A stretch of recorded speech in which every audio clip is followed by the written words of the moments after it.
So I want to make a quick video and show you how to enhance your colors without using the hue saturation slider. So I got this photo opened up in Photoshop. So you got the blues, the reds, and the greens, a little bit of orange. I've got my hue saturation slider. So if I want to bring out the blues, see if I drag this up, it gets much bluer. But if you zoom in, see how it's just all like blotchy? Just doesn't look good. And if you print it, that's exactly what it's going to look like. And that just doesn't work. So let's go ahead and get rid of this. So if you come down here and you hit the solid color layer, I'll show you what this does as soon as it opens up.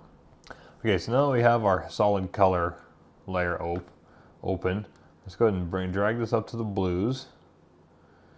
And you can just kind of bring your little pointer wherever you want on here. If you want it dark, you want it bright, you want it lighter, darker, you know, you can just kind of pick and choose where you want it. And let's just try right there.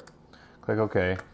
And because I don't have any like attachments to this layer, you can use opacity or fill. They'll do the same thing. So if you drag this down, you can see how it kind of makes the whole image. So what we'll do, let's turn this off and then hit the Instamask, the color tab. This will allow us to choose a color that we want the luminosity mask to use. So let's just click down here in the blues, click OK, and it'll bring up a mask with just the blues highlighted. You can see just like that.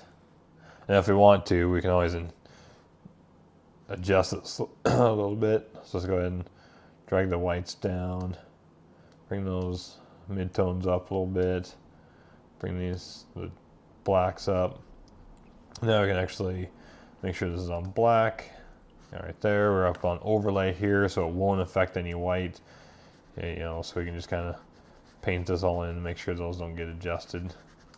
Then if we want, let's make this a little bigger. Let's hit the X button to bring this to white. Then we can just brush in through here just to make sure we have everything highlighted nice and bright. And with the overlay mode up here, you can see how it just doesn't affect the black if I run in here.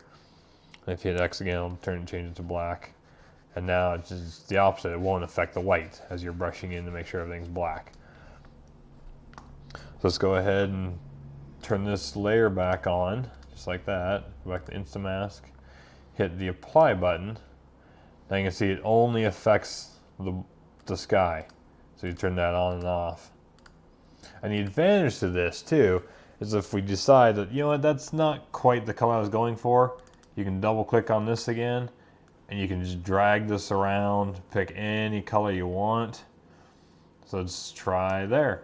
Or you can drag this up and down. You can pick any color. Ooh, how about a nice pink sky? Yeah, that's nice. You know, you can drag that back down into the blues. Drag this around a little bit. Click OK. Then you can drag the fill down. Like, well, it's a little too strong. Just turn the fill down. Then you can see what that did. Now if we zoom in, back to where we were, and you scroll up, see, it's not blotchy at all. And there's this weird line right there in the middle that was something on my camera, my lens or sensor. But you can see it's very even color. Then we can do that again. Let's go down to solid color. Let's pick the greens. Something down here. Let's go down somewhere around in here. Then click OK. And drag the fill down. Let's go ahead and turn that off. Hit the color button again. Now let's go ahead and pick the greens. Click OK. And we can see the mask for this one. But you can see it is a little bit, you know, too much into the barn here. So we can just do a quick little brush this in to make sure that the barn doesn't get colored, or the truck. Brush in the windows a little bit. Just kind of a quick little, make the brush a little smaller so we can kind of pinpoint a little better.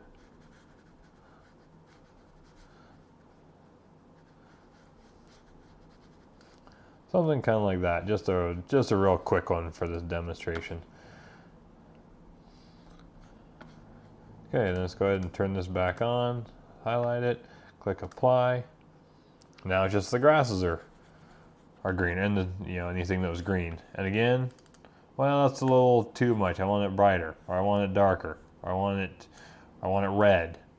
I want it blue or pink or anything. It's just such an easy little tool to use, and you really do need to use luminosity masks to make it work well. I just make this a little darker. Click OK. You can see it's still a 40% blend. Let's go ahead and bring that down, something like that, and you can see turn that on and off. Not a lot of change, but just subtle enough. Same thing with the sky. And then just do one more. Let's go ahead and bring it. I'm gonna make the red. Really bring out the barn here. Ooh, how about that? Yeah, we'll go with that one. Let's just go ahead and drag the fill down. Turn that off. Click the color tab. Click the barn. Click OK. And you can see just everything that was just red is all that's being highlighted. Just going to turn this layer back on. Click apply. Oh man, that's really bright. Let's see if we go 100%. Ooh, kind of lose a lot of detail. You can see it's like, well, you know what? Let's go back. Let's make it maybe a little more orange. So we can drag this up. We can drag this up. We can drag it down, make it a darker orange.